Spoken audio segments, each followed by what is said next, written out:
کفا وسلام علی عبادہ الذین اصطفیٰ اما بعد اعوذ باللہ من الشیطان الرجیم بسم اللہ الرحمن الرحیم ان اللہ لعن الکافرین واعد لهم سعیرا خالدین فیہا ابدا لا یجدون ولیا ولا نصیرا۔ بے شک اللہ تبارک و تعالی نے کافروں کے اوپر لعنت کی ہے اور ان کے لیے دہکتی ہوئی آگ تیار کر رکھی ہے جس میں وہ ہمیشہ ہمیشہ رہے گا، اور اللہ کو چھوڑ کر کے کوئی یار اور کوئی مددگار نہیں پائیں گے۔ یوم تقلب وجوہہم فی النار یقولون یا لیتنا اطعنا اللہ واطعنا الرسول، اور جس دن ان کے چہرے آگ کے اندر الٹ پلٹ کیے جائیں گے، وہ لوگ کہیں گے اے کاش کہ ہم نے اللہ اور اس کے رسول کی اطاعت کی ہوتی۔ کل کے درس کے اندر جو ہم نے سنا تھا کہ قیامت آنے والی ہے، اگر قیامت نہیں آئی تو یہ تعجب کی چیز ہے، لیکن کافروں کو تعجب تھا کہ قیامت آئے گی، ہم مرنے کے بعد زندہ نہیں ہوں گے۔ جیسے کہ کل اس کے دلائل تم نے سنے کہ اگر قیامت آنے ہی والی نہیں ہے، اچھے برے کا بدلہ ملنے والا ہی نہیں ہے، تب تو اس دنیا کے اندر چور اور ڈاکو کو کامیاب کہنا چاہیے، کیونکہ ایک آدمی سال دو سال کی محنت جمع پونجی اپنی تجوری کے اندر رکھتا ہے، اور جو چور ہوتا ہے وہ ایک ہی رات میں وہ لے جاتا ہے، تو زیادہ فائدہ مند تو چور ہوا، ڈاکو ہوا۔ رہا یہ کہ اس کو گناہ ہوگا، تو تم تو کہہ رہے ہو کہ آخرت ہے ہی نہیں، اس کا تصور ہی نہیں ہے۔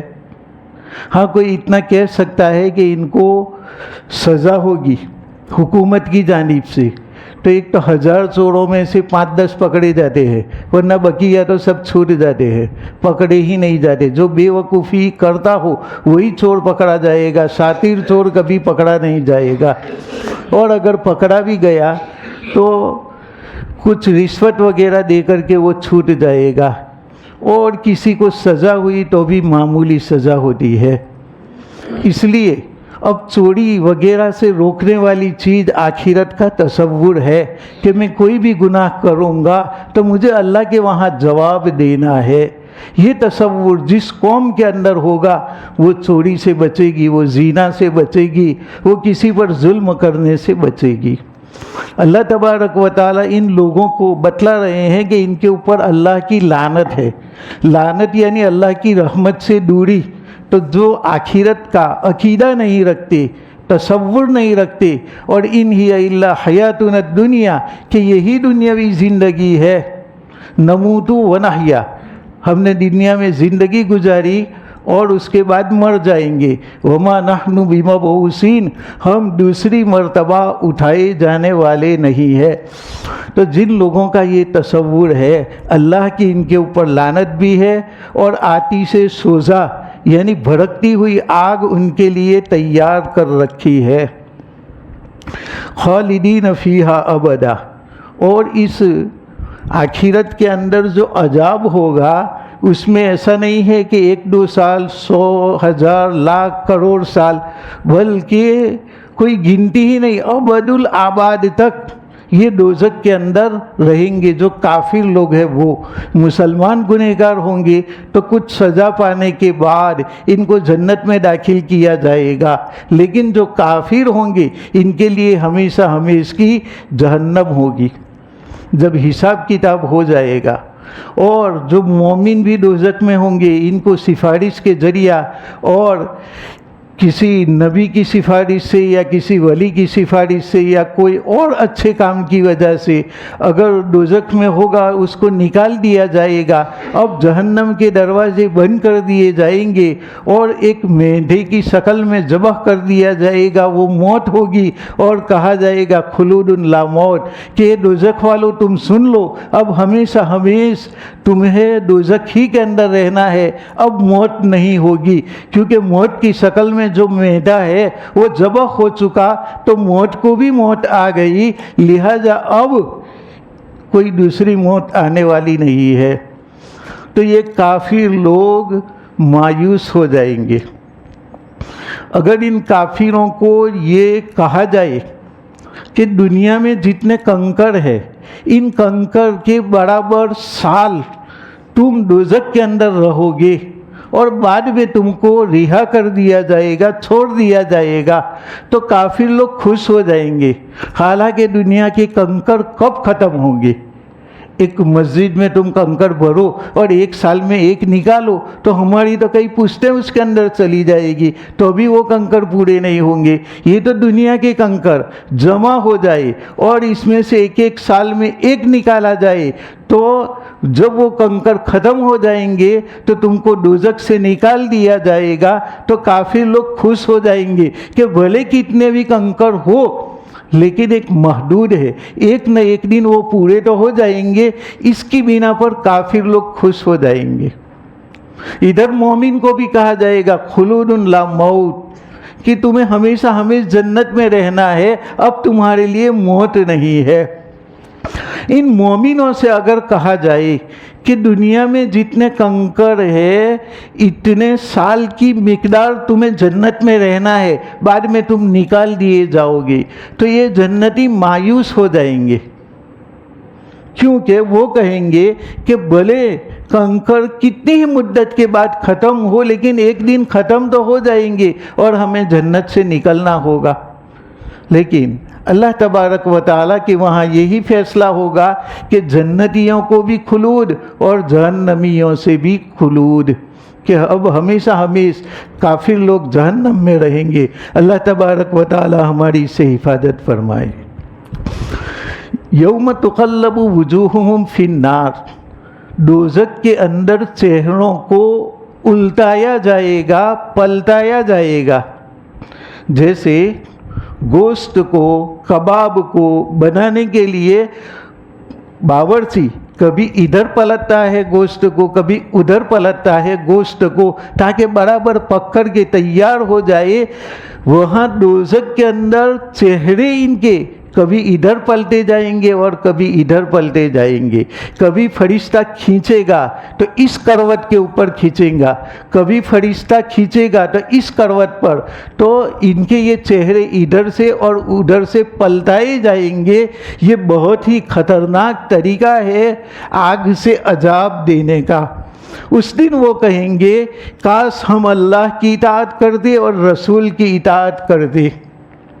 اب ان کو اللہ اور رسول یاد آئیں گے کہ ہم کو دنیا میں کہا گیا تھا لیکن ہم نے ان کی بات کو نہیں مانا، ہم نے ان کو مذاق کے اندر اڑا دیا، اور ہم تو دوسری دنیا کو مانتے ہی نہیں تھے۔ ہم تو یہ سمجھتے تھے کہ مر گئے، سر گئے، بات ختم ہو گئی، ہم کسی کی بات نہیں مانتے تھے۔ اس بنا پر آج ہمیں یہ عذاب بھگتنا پڑا۔ کبھی ہمارے چہرے داہنی جانب والی کروٹ پر ہوتے ہیں، کبھی ہمارے چہرے بائیں جانب کروٹ پر ہوتے ہیں، اور ہم کو دوزخ کا عذاب دیا جاتا ہے۔ اب اندر ہی اندر روئیں گے، بہت زیادہ افسوس کریں گے، لیکن اس افسوس کا کوئی فائدہ ہونے والا نہیں ہے۔ وَقَالُوا رَبَّنَا إِنَّا أَطَعْنَا سَادَتَنَا وَكُبَرَاءَنَا فَأَضَلُّونَا السَّبِيلَ، اور یہ لوگ کہیں گے کہ اے ہمارے رب، ہم نے ہمارے سرداروں کا اور ہم نے ہمارے بڑوں کا اتباع کیا، انہوں نے ہم کو راستوں سے گمراہ کر دیا۔ ربنا آتیہم ضعفین من العذاب والعنہم لعنا کبیرا، اے ہمارے رب تو ان کو دگنا عذاب دے اور ان کے اوپر بڑی لعنت بھیج دے۔ پہلے تو وہ لوگ افسوس کریں گے اس بات پر کہ ہم نے اللہ والوں کا اور آپ صلی اللہ علیہ وسلم کے پیغامات کا اتباع نہیں کیا، اور اللہ اور رسول کی بات کو ہم نے نہیں مانا، اور رسول کے جو خلفاء ہیں ان کو ہم نے ٹھکرا دیا۔ اس پر افسوس کرنے کے بعد اب وہ متوجہ ہوں گے کہ آخرکار ہم گمراہ کیوں ہوئے۔ تو ہر قوم کو گمراہ کرنے والا اس کا لیڈر ہوا کرتا ہے۔ جس بستی میں جو لیڈر ہو اس کے مطابق لوگ چلتے ہیں۔ تو کافروں کی بستی کے اندر جو کافروں کے چودھری لوگ تھے، جو ان کے سرپنچ قسم کے لوگ تھے، انہوں نے ان کو ادھر ہی بلایا کہ یہی ہمارا راستہ ٹھیک ہے، اور یہ جو نبی کی دعوت دینے والے ہیں یہ محض بکواس ہے۔ جہنم کو دیکھا کس نے؟ دوزخ کو دیکھا کس نے؟ یہ تو سب غلط بات ہے، کچھ ہونے والا نہیں ہے۔ اور اب تک کوئی زندہ ہوا، کوئی زندہ نہیں ہوا، تو اب بھی ہم زندہ ہونے والے نہیں ہیں، لیکن قیامت کے دن زندہ ہوں گے تو اب ان کو سب یقین آ جائے گا کہ ہمارے بڑے تو یہ کہتے تھے کہ ہمیں زندہ ہو کر کے اٹھنا ہی نہیں ہے، لیکن یہ تو اٹھ گئی، اب ان کو ماننے کے سوا کوئی چارہ نہیں ہے۔ چھوٹے بچے مچھلیاں پکڑنے کے لیے کانٹا ڈالتے ہیں، گل جس کو بولتے ہیں، تو اس کانٹے کو ڈالتے ہیں تو جو چھوٹی چھوٹی مچھلیاں ہیں وہ اس گل کے اندر جو کچھ رکھا ہے کھانے کی چیز کو، اس کو کھانے کے لیے جاتی ہے، تو بڑی مچھلیاں اس کو سمجھاتی ہے کہ دیکھ اس کے قریب مت جانا، وہ کھانے کی چیز ہے، لیکن دراصل تو یہ تمہیں لالچ اور رشوت دی جا رہی ہے، تم اس کو کھانے کے لیے جاؤ گے تو تمہارا گلا اس کے اندر اٹک جائے گا، اور ایک آدمی باہر ہوگا، وہ باہر والا آدمی تم کو کھینچ لے گا، کھینچ کر کے وہ بازار لے جائے گا اور وہاں پر بیچے گا، پھر تمہارے پیس کیے جائیں گے، اور پھر پیس کرنے کے بعد تم کو پکایا جائے گا اور وہ انسان تم کو کھا لے گا۔ لیکن یہ مچھلیاں اس کی بات کو نہیں مانتی کہ یہ بہت بڑے اللہ والے آ گئے، ہم کو سمجھ دیتے ہیں، بس اتنا اچھا کھانا ہے تو ہم تو کھائیں گے۔ اور رہا کہ باہر کوئی آدمی ہے تو ہم تو پورے تالاب میں گھومتے ہیں، کوئی بھی آدمی نہیں ہے، اور کوئی بازار بھی نہیں ہے، کوئی چھری بھی نہیں ہے کہ ہم کو پیس کیا جائے، اور کوئی آگ بھی نہیں ہے، اور کوئی توا بھی نہیں ہے کہ جس کے اندر ہم کو سیکا جائے۔ بہرحال وہ جاتی ہے چھوٹی مچھلی، اور جیسے ہی گئی تو اس کا گلا اس کانٹے کے اندر اٹک گیا۔ اب اس کو وہ بات یاد آ گئی کہ ہاں ہم کو بڑوں نے کہا تھا لیکن ہم نے نہیں مانا۔ اب جیسے ہی کانٹے میں آ گئی، باہر والے آدمی نے اس کو کھینچا تو اس نے دیکھ لیا کہ ہاں یار یہ تو کھینچ لیا، اب جیسا کہا ویسا ہی ہوگا، اب تو ہمیں آگ کے اندر بھی پکایا جائے گا اور اس کے بعد ہمیں کھایا جائے گا۔ لیکن یہ سمجھ اس وقت آئی جب کہ وہ باہر نکل چکی تالاب سے، وہاں تک بات سمجھ میں نہیں آئی۔ یہ بھی ہمارا دنیا کا تالاب ہے جو اللہ والے ہمیں بات بتلا رہے ہیں کہ تم چوری کرو گے، زنا کرو گے، اور تم کسی کے اوپر ظلم کرو گے تو تم سے بدلہ لیا جائے گا، تو ابھی ہماری سمجھ میں بات نہیں آتی، اور ہم کہتے ہیں کہ ہم نے تو کوئی جہنم نہیں دیکھی۔ ارے جہنم یہاں پر نہیں ہے، جیسے مچھلی نے نہیں دیکھا تھا چھری کو، نہیں دیکھا تھا آگ کو، لیکن وہ تو دوسرے عالم میں جب اس کو کانٹے سے نکالا جائے گا تو اس وقت سب مان لیں گے۔ اسی طریقے سے جب اللہ کی جانب سے فرشتہ ہمارا بھی کانٹا کھینچ لے گا، یہ روح نکل جائے گی، اور جیسے ہی روح نکلیں گی ہم قبر کے اندر جائیں گے، سب سمجھ میں آ جائے گا اس وقت کہ کاش کہ ہم نے اللہ والوں کا کہنا مانا ہوتا۔ لیکن سمجھ میں اس وقت آیا جبکہ اب کچھ سمجھ میں آنے سے فائدہ نہیں۔ اللہ والوں نے جو ڈرایا تو دنیا میں ہی ڈرنا چاہیے تھا، اب عذاب کو دیکھ کر کے کوئی ڈرتا ہے تو ایسی صورت کے اندر عذاب دیکھ کر ڈرنے سے کوئی بھی فائدہ نہیں ہوگا، بلکہ شروع آیت میں ہی، قرآن کے شروعات میں ہی ہے الف لام میم ذالک الکتاب لا ریب فیہ ھدی للمتقین الذین یؤمنون بالغیب، جو غیب پر ایمان لاتے ہیں ان لوگوں کے لیے یہ قرآن ہدایت ہے، ان لوگوں کے لیے جنت ہے، ان لوگوں کے لیے جہنم سے خلاصی ہے، جو غیب پر ایمان لاتے ہیں۔ اور جو غیب پر ایمان نہیں لاتے بلکہ مشاہدہ کر لیتے ہیں مر جانے کے بعد، تو مرنے کے بعد تو فرشتوں کا عالم صاف نظر آئے گا۔ جب کسی آدمی کی روح کو قبض کیا جاتا ہے، آپ صلی اللہ علیہ وسلم کا فرمان ہے کہ اللہ تبارک و تعالیٰ کو اس آدمی کی ملاقات کا کوئی شوق نہیں جو اللہ کی ملاقات کا شوق نہ رکھتا ہو، اور اگر وہ اللہ کی ملاقات کا شوق رکھے گا تو اللہ بھی اس کی ملاقات کا شوق رکھتا ہے۔ ماں عائشہ صدیقہ رضی اللہ تعالیٰ عنہا نے پوچھا کہ یا رسول اللہ یہ کیسے ہو سکتا ہے کہ ہم اللہ سے ملاقات کا شوق رکھیں؟ اس لیے کہ اللہ کی ملاقات تو موت کے ذریعہ ہوگی، اور موت کو بھلا کون پسند کرے گا؟ طبعی طور پر ہر ایک کو ناپسند ہے۔ اور آپ نے بتلایا کہ تم اللہ کی ملاقات کا شوق کرو گے تو اللہ بھی تمہاری ملاقات کا شوق رکھے گا۔ تو ہم شوق رکھے کیسے؟ یہ تو مرنے سے اللہ کی ملاقات ہوگی، اور مرنے سے تو ہمیں ڈر لگتا ہے۔ ایک مرتبہ مرنا تو ضرور ہے، بھلے خوف لگے کہ نہ لگے، لیکن مرنا ہمیں ضرور ہے۔ خوف لگے تو مرنے کے بعد آسانی ہو ایسے اعمال ہمیں کرنے چاہیے۔ محض خوف لگانے کا کوئی فائدہ نہیں ہے، بلکہ اعمال وہ کرنے چاہیے جس کی بنا پر ہم دوزخ سے بچ جائے۔ تو جب ماں عائشہ صدیقہ رضی اللہ تعالیٰ عنہا نے یہ پوچھا کہ ہمیں اللہ کی ملاقات کا شوق تو کیسے ہو سکتا ہے، یہ تو موت پر ملاقات ہوگی، اور موت کسی کو بھی طبعاً پسند نہیں ہے۔ ہاں، اس کی عقل، اس کا ایمان یہ کہہ رہا ہے کہ بھئی موت اچھی چیز ہے، جب تک موت نہیں آئے گی ہم جنت کا مزہ چکھیں گے کہاں، ہم حور و غلمان سے ملیں گے کہاں، ہم ہمارا جو بھی ارادہ ہو، جو بھی دل میں چاہت ہو، لہم فیہا ما یشاؤون خالدین، جنتی جو بھی چاہے گا وہ اس کو مل جائے گا۔ تو ہمارا عقلی اعتبار سے اور شرعی اعتبار سے ہم پسند کرتے ہیں، لیکن طبعی طور پر ناپسند ہوا کرتا ہے۔ تو یہ سوال کیا ماں عائشہ صدیقہ رضی اللہ عنہا نے کہ طبیعت تو اس کو پسند نہیں کرتی۔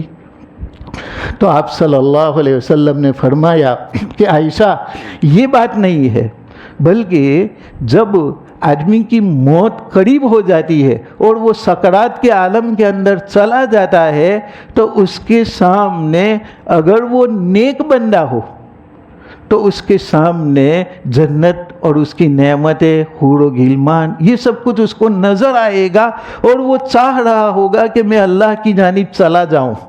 اور فرشتہ اس کو پوچھے گا کہ کیا تجھے دنیا کی جانب ہم واپس لوٹا دے؟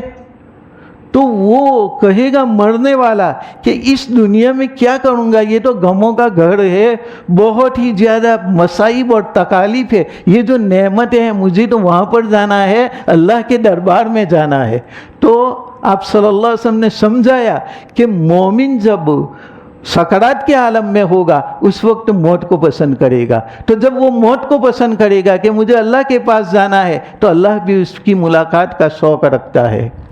اور کافر کی بھی سکرات ہوتی ہے، کیونکہ ہر انسان کے لیے سکرات ہے، جو موت کا آخری وقت ہے، موت آنے سے پہلے زندگی کے آخری لمحات وہ سکرات کہے جاتے ہیں۔ اور یہ سکرات وجاءت سکرات الموت بالحق، موت کی سکرات اور تکالیف یہ بالکل برحق ہے۔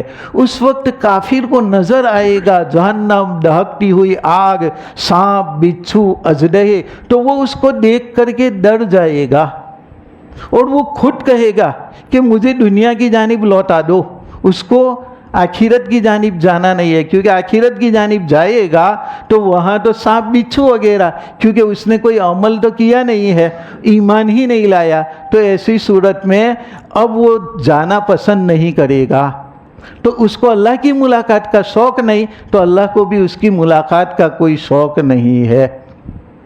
تو دراصل یہ مرنے کے وقت کی بات ہے کہ جو اللہ کی ملاقات کا شوق رکھے گا تو یہ ہر مومن رکھے گا، کیونکہ اس کے سامنے مقامات ہی آ جائیں گے جنت کے، تو وہ وہاں جانا چاہے گا۔ فرشتے دنیا میں لے جانے کا کہیں گے تو بھی وہ انکار کر دے گا۔ اس نے اللہ کی ملاقات کا شوق رکھا، اللہ نے بھی شوق رکھا۔ اور کافر نے مصائب، تکالیف، عذاب، آگ، اژدہے، سانپ، بچھو، یہ سب کچھ دیکھا، اس لیے وہ جانا نہیں چاہتا، اور خود فرشتوں کو کہہ رہا ہے کہ مجھے اس عالم میں واپس بھیجو، لیکن جب سکرات آ جائے تو موت کی جانب جانا ضرور ہے۔ تو اب اس وقت یہ لوگ کہیں گے کہ ہم کو ہمارے بڑوں نے ہلاک کر دیا، بڑے لوگوں نے ہم کو یہ کہا، چودھریوں نے ہمیں یہ کہا کہ تم زندگی گزارو اور اچھے سے کھاؤ اور پیو، موج مزہ کرو، عیش و عشرت کرو، یہی جنت ہے، آخرت کچھ ہے نہیں۔ اس طرح انہوں نے کہا اور ہم نے ان کی باتوں کو مان لیا، اس بنا پر ہمارے اوپر یہ عذاب آیا۔ تو ربنا آتیہم ضعفین، ضعف دگنا، ڈبل، تو اے ہمارے رب تو ان کو دگنا عذاب دے، من العذاب، عذاب ان پر ہم سے دگنا کر دے، ایک تو ان کا خود کا عذاب اور ایک ہمیں گمراہ کرنے کا عذاب، تو ان کو ڈبل عذاب دو، وَلْعَنْهُمْ لَعْنًا كَبِيرًا، اور ان کے اوپر بہت بڑی لعنت ہو، اللہ کی رحمت سے دوری ہو۔ تو یہ بد دعا اب ان کے لیے کریں گے، لیکن اللہ کی جانب سے جواب ہوگا لِكُلٍّ ضِعْفٌ وَلَكِنْ لَا تَعْلَمُونَ، ہر ایک کے لیے دگنا عذاب ہوگا۔ یہاں پر تو جو عذاب معمولی چکھے گا وہ بھی دگنا ہوگا۔ حضرت ابو طالب، ان کے متعلق مسلم شریف کی حدیث کے اندر ہے کہ کم سے کم عذاب حضرت ابو طالب کو ہوگا، کیونکہ انہوں نے پوری زندگی اللہ کے رسول صلی اللہ علیہ وسلم کی مدافعت کی اور کافروں سے آپ صلی اللہ علیہ وسلم کو بچایا۔ ابو طالب کی وفات کے بعد لوگوں نے ستانا شروع کیا آپ صلی اللہ علیہ وسلم کو، ورنہ جب تک وہ زندہ تھے وہ سردار تھے لیکن ایمان نہیں لائے۔ اس بنا پر آپ صلی اللہ علیہ وسلم نے ان کے لیے دعا کی، تو اللہ تبارک و تعالیٰ نے فرمایا کہ کوئی کافر جنت میں تو نہیں جا سکتا، لیکن ہم ان کو سب سے ہلکا عذاب دیں گے۔ اور وہ ہلکا عذاب کیا ہے کہ آگ کے جوتے پہنائے جائیں گے۔ اس آگ کے جوتے کے اندر ان کا فقط پاؤں ہوگا، بقیہ پورا بدن آگ سے باہر، لیکن اس کے باوجود ان کا دماغ ایسا کھولے گا اوپر، جیسے ہم ہانڈی میں چاول پکاتے ہیں تو وہ چاول کے ساتھ پانی کیسا کھولتا ہے، اس طریقے سے ان کا سر اور ان کا دماغ کھول رہا ہوگا، اور وہ خود سوچیں گے کہ مجھ سے بڑا عذاب کسی کو نہیں ہوگا۔ ان کو یہ لگے گا، کیونکہ انہوں نے دیکھا نہیں کہ اور کو کیا سزا ہو رہی ہے، ہر ایک یہاں پر یہ سوچے گا کہ مجھ سے بڑی کسی کا عذاب نہیں۔ اب رہی یہ بات کہ ان کو جب اتنی تکلیف ہوگی تو عذاب کو ہلکا کرنے سے کیا فائدہ ہوا؟ ابو طالب کو تو کوئی فائدہ نہیں ہوا، تو فائدہ ہمارے نبی صلی اللہ علیہ وسلم کو دینا ہے، اور نبی صلی اللہ علیہ وسلم دیکھ لیں گے کہ اوروں کے مقابلے میں ہمارے چچا کو ہلکا عذاب ہو رہا ہے، اس لیے ہمارے نبی صلی اللہ علیہ وسلم خوش ہو جائیں گے۔ تو یہ بھیانک قسم کا عذاب ہے۔ اس لیے ہم کسی کے بہکاوے میں آ کر کے، کبھی تو کوئی دوست کہتا ہے یا نماز کیا، ہماری اصل نماز کہاں ہے؟ ہماری نماز اگر اچھی ہوتی تو پھر ہم سدھر جاتے اور ہمارا دین کا مرتبہ بھی بلند ہو جاتا، لیکن ہماری نماز اصلی نماز نہیں ہے، ہم کو تو خیال آتا ہے، یہ کچھ آتا ہے۔ اس طریقے سے لوگوں کو بہکاتے ہیں، ساتھی لوگ بھی بہکاتے ہیں، مسلمان ہونے کے باوجود وہ یہ کہتے ہیں۔ ایسے لوگوں کی کہاوے میں ہرگز مت آنا، ورنہ آخرت میں یہ تمہارے کام بالکل آنے والے نہیں ہے۔ دنیا کے اندر تو یہ کہیں گے، لیکن آخرت کے اندر کچھ کام نہیں آئیں گے۔ نماز جیسی بھی ہو، فریضہ تو اتر جائے گا۔ نماز میں چاہے خیالات آئے، کچھ بھی آئے، تو بھی تم نے نماز پڑھی تو ایک فریضہ سر کے اوپر سے اٹھ جائے گا۔ اس کے برخلاف تم نے نماز نہیں پڑھی تو اس صورت میں نماز چھوڑنے کا عذاب اس کو ہوگا کہ ایک سانپ عصر کی نماز نہیں پڑھی تو عصر سے مغرب تک ڈسے گا، اور مغرب کی نہیں پڑھی تو مغرب سے عشاء تک ڈسے گا۔ اس سے تو ہماری حفاظت ہو جائے گی، اور ہم نماز پڑھیں گے، ہم کوشش کریں گے کہ نماز میں ہمارا دھیان لگ جائے۔ ہم کوشش کریں تو اللہ ایک نہ ایک دن دھیان تو لگا دے گا۔ دھیان لگانے کا طریقہ، جن کو کچھ معنی معلوم ہے وہ تو معنی کی جانب متوجہ ہو جائے کہ بھئی اس کا یہ معنی ہے، تو آہستہ آہستہ نماز میں دھیان آئے گا۔ اور جس کو معنی معلوم نہیں تو وہ آدمی یہ کرے کہ ایسے نہ پڑھے جیسے کمپیوٹر پڑھتا ہے، بس اندر سے نکلتا جاتا ہے الحمدللہ رب العالمین، اتنا رت لیا ہے کہ جھونکا آئے تو بھی وہ الفاظ تو بالکل صحیح نکلتے ہیں، اتنے زیادہ ہم نے اسے رت لیا ہے۔ تو اب وہ الفاظ ایسے رتے ہوئے ہم نہ پڑھیں، بلکہ جب الحمد ہم پڑھ رہے ہو تو ہمارے دماغ میں یہ خیال ہو کہ اب میں للہ پڑھوں گا، اور جب للہ میں پڑھ رہا ہوں تو رب العالمین الحمدللہ رب العالمین میں پڑھوں گا۔ اب رب العالمین پڑھے تو اس کا دھیان الرحمن کی جانب ہو، الرحمن جب پڑھ رہا ہے تو الرحیم کی جانب دھیان ہو، تو پوری توجہ ہماری قرآن کی جانب ہو جائے گی۔ تو اس طریقے سے ہم نماز کی کوشش کریں گے تو ہماری کوشش کے اوپر اللہ تبارک و تعالی ہمیں دے دے گا۔ تو نماز اگر تم کہتے وہ اصلی نہیں ہے تو اصلی نماز بناؤ۔ ہمارے کپڑے اگر اچھے نہ ہو تو کیا تم کپڑے نکال کر کے گھومو گے؟ بھائی اچھے کپڑے نہیں ہیں تو جیسے ہیں ویسے تو رہنے دو، اچھا ہے ننگا رہنے سے۔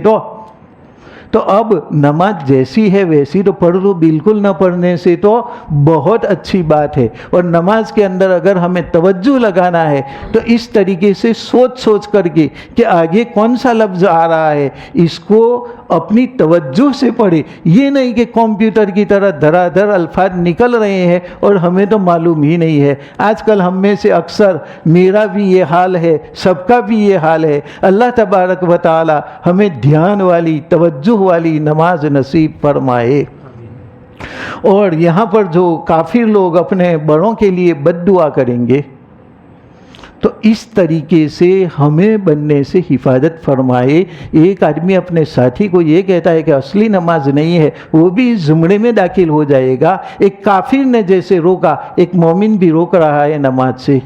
اس سے بھی ہم اللہ کی پناہ طلب کریں کہ کسی کو ایسا غلط نہ سمجھایا جائے، بلکہ صحیح بات سمجھائی جائے کہ مسجد میں آنا یہی ثواب سے خالی نہیں ہے۔ جب لوگ موبائل کے اندر غلط غلط باتیں دیکھتے ہیں اور دنیا کی فحاشی کو دیکھنے کے لیے جاتے ہیں، ایسے اوقات میں تمہارا 15 منٹ کے لیے، آدھے گھنٹے کے لیے، 1 گھنٹے کے لیے مسجد میں آنا اللہ تبارک و تعالیٰ کو بہت پسند ہوگا۔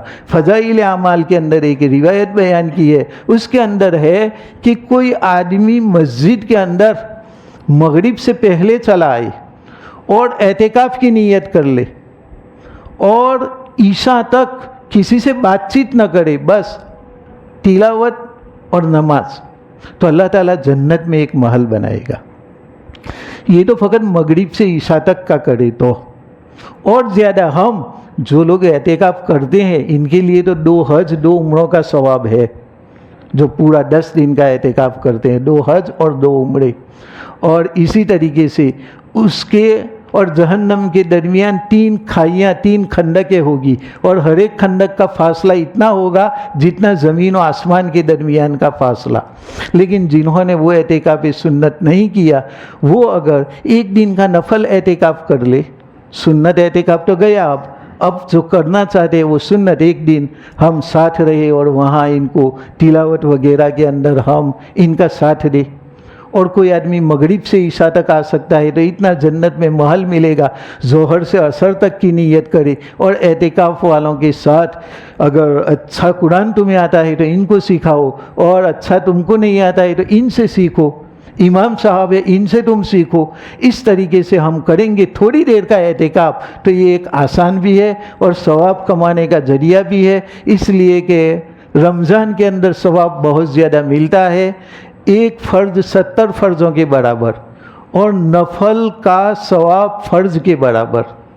تو اب اتنا زیادہ اللہ تعالی ہمیں اجر و ثواب دے رہا ہے تو ہم اس کی خوب زیادہ کوششیں کریں، جتنا ہو سکتا ہے اتنا اعتکاف کریں، بس تمہاری نیت کے مطابق کہ ظہر سے عصر یا عصر سے مغرب یا عشاء کے بعد 1 گھنٹہ، اس طرح اعتکاف کی نیت سے اگر تم ٹھہرو گے تو اجر و ثواب بھی تمہیں ملے گا۔ اعتکاف کی دعا پڑھ لے، بسم اللہ دخلت وعلیہ توکلت ونویت سنت الاعتکاف۔ تو اس طریقے سے ہم لوگوں کو سمجھائیں گے۔ تو جیسے یہاں کافروں کو دگنا عذاب دے گا، اللہ تبارک و تعالی ہمیں